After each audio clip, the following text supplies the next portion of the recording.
Monte Rosso, 700 feet to 2,200 feet. Yeah. Always say 2,200 feet. So we're at Alta Vista, Moon Mountain District AVA, around 1,000 to 1,200 feet. And this vineyard is a complete and total trip. We first came out here, you said when we're walking up through the goats and the dogs and the horses and the outbuildings and you were just like, this feels like old Sonoma. Yeah. And It does. I wasn't in Sonoma for old Sonoma. Nope. I considered, your Back dad Joel's old Sonoma as well. Back in 1981 when I was born, let me tell you, it was a different time. Yeah, it was a different. No, but you grew up. It was different when Yeah. you were growing up. I mean, it's obviously changed a lot, and it does have this sort of enchanted feel. You smell the yerba buena and chamomile. I didn't even know what yerba buena was until I came here, which was Native California mint. Yeah, totally New Yorker of me being like, yerba buena, isn't that an energy drink? Yeah. But it's a beautiful place, but after going through the enchanted sort of nature of the entrance and feeling this romance, then we got up here, and we're like, oh man, this vineyard hasn't been pruned in a year, 2 years. 3. Yeah. It was bad. Yeah, well, it's incredible because, I mean, when do you find Gewürztraminer planted in the 1940s, dry farmed on the side of a hill at 1,000 to 1,200 feet? And, it's amazing. 3 miles off the town square? I know. We're and right like by, It's just sort of like it's in the middle of nowhere, but kind of in the middle of everything. And like, you just don't see vineyard. Like, who's planting Gewürztraminer in the 1940s? It's a really interesting thing. But yeah, we were confronted with a bit of a viticultural challenge in our first couple years. So we first came up here in 2013.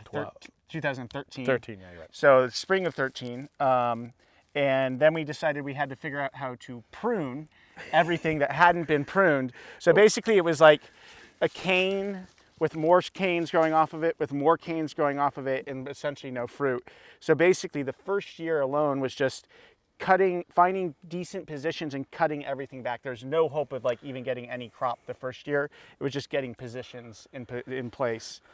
We've done a lot of rehab pruning in vineyards. Yeah, this is by far the most extreme, where we were just like, oh, there's going to be nothing this year. This is, you're always pruning for sort of next year. Yeah. This was literally, oh no, we're actually pruning for next year because there's going to be nothing we're going to get off this vineyard the first year. Yeah, we're actually like a proper corporation. We were pruning for new growth for 3 years down the line. That's right. Yeah, So, Wall Street. That may or may not happen. So far, Wall Street doesn't really like this vineyard very much, though. No. And so it was an interesting system that we all came up with that well, it's hard. What we learned from Campani Portis Vineyard is that when you're doing old dry farm head train whites, it's a totally different beast than when you're doing reds, because red varieties like Zinfandel and Petit Syrah and Carignan and Mataro and the ones we normally do with fruit really, really well off of just what's called spur pruning. So you just have a spur with 2 shoots that come off it and they produce the fruit. Whites, it turns out, are not very fruitful off of spur, and they also have tiny clusters even if they are fruitful. So you need to create more clusters, and you also need to create better fruitfulness in the vineyard. And the way that you do that is you lay down canes. But if you lay down canes, it also means you need to lay down wires. And there was kind of a wire that ran through this system, through this vineyard, but it was not a good wire. So we had to redo the wire and then redo another sort of half catch wire.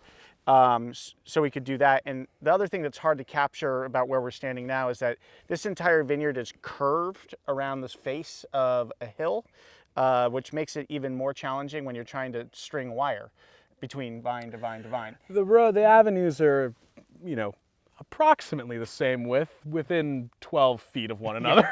Yeah. Some avenues, the one we're in right now, is pretty wide. It narrows back. 20 feet. Narrows back up.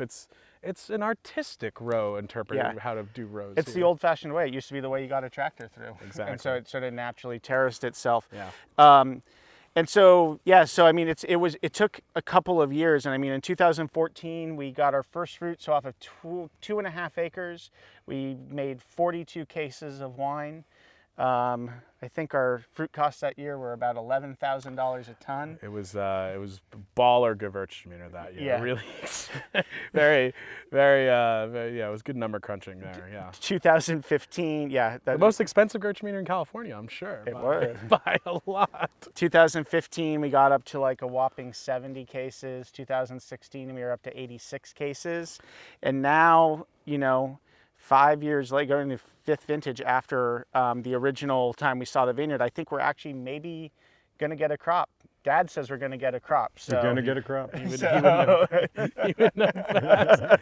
Well, I mean, in Campani Porta struggled with the same thing, but that changing up of the pruning really helped there to getting that more closer. This is obviously more of an extreme case because Campani wasn't abandoned. I mean, this vineyard has been abandoned at least we know of twice. Yeah. And it's amazing that it survived two abandonments. And at Campani, we went from about a 1/2 ton to 3/4 ton per acre to 2. And if we can get from a 1/4 ton per acre to, you know, even a ton to 1.5 tons per acre, it makes a huge difference too, because Gewürztraminers are relatively early ripener. So if we have a little bit more fruit, it means we can slow down the ripening curve, acids can stay up. It gives us just a little bit more flex. I think it'll actually make a more balanced wine if it was hanging a little more fruit. And both you and I have, you know, skeptical views of a lot of Gewürztraminer, but I think one of the real special things about this vineyard is it's a classic, really mountain vineyard where you have really high malic acids. Yeah. So, you know, normally Gewürztraminer can get a little bit too over the top and blousy. Yeah. And here, if you prevent it from going through malolactic fermentation, this wine has snap to it from the mountain fruit. Yeah. It doesn't feel heavy-handed or over the top. It's really surprising. It smells like Gewürztraminer, but on the palate, it feels way brighter than most Gewürztraminers. It feels lifted and Lifted, perfumed. Jancis Robinson says Gewürztraminer is blessed with too much of everything except for acidity. Yeah. Because it's just so aromatic and so oily and so everything. This is the vineyard that the exception that proves the rule. So whoever planted this in the 1940s somehow must have known, or was very lucky in that this vineyard, you know, we get 3 to 4, 5 grams of malic acid every year out of it. So we, you know, it keeps it really racy, which is nice. So Hella told me that this vineyard was planted by an Austrian woman. Yes. Who actually brought these grapes in from Austria. So it's an unusual clone for sure. Certainly not the usual one you get here in California. So it may account for some of the acidity. Obviously the location is particularly small, clustered, and shy bearing. It is. Of Gewürztraminer. It is very much so. He's noticed sort of a crescent shape to the clusters. But the that's a great story. Let's go with that. It's a special Austrian clone. I love it. The aromatics are beautiful. The aromatics are kind of off the hook on this wine. Well, and hopefully we're gonna continue the tradition eventually of making a dessert wine from here once we actually start getting crop, because your wines are amazing. The Ravenswood, the 93, 94, still drinking 95 beautifully. are really, really good. And and the dry wines are just gorgeous as well. I love them. It's a vineyard that is, I mean, this has been our most difficult rehab project, I would say. Oh yeah, easily. Mean, by far. I mean, between the fact that you can't get trucks up here, that you have to do everything by hand, the fact that it was literally abandoned, and I mean, we've seen rehabs turn around in a year or two in some of our old vine vineyards. You know, not complete, but made a big difference in a year or two. This has been a slow process. But 1940s Gewürztraminer dry farmed on the side of a mountain at around 1,000 to 1,200 feet. Well, you know, that's what, you know. It's a reason why you run a winery devoted to exactly. Yeah, this is kind of, can't give up on it. And you were, of course, fighting against a drought. And this is a dry farm vineyard. This is a real dry farm vineyard. Yeah. And we've had 3 years of drought. So this is the first year we had rain, and this vineyard is beginning to go, whoa, I love water. Wow, I know what to do with this stuff. Yeah, and I think even looking at the clusters, and we've seen this at a few places, I think you're finally seeing vineyards that are going through flowering with available water. Yeah. And they're just like, oh, I can put out fruit this year, which is pretty nice. So. Again, remarkable the fact that this vineyard though still survived. I mean, vines are just such tough sons of the guns. I mean, this is our website. You can swear. Yeah. There's this. No, I don't want to. No, come on, keep it classy. We're gonna keep it classy here on this video. Yeah, Hella would not be very happy with you if you were cursing on her video. Morgue.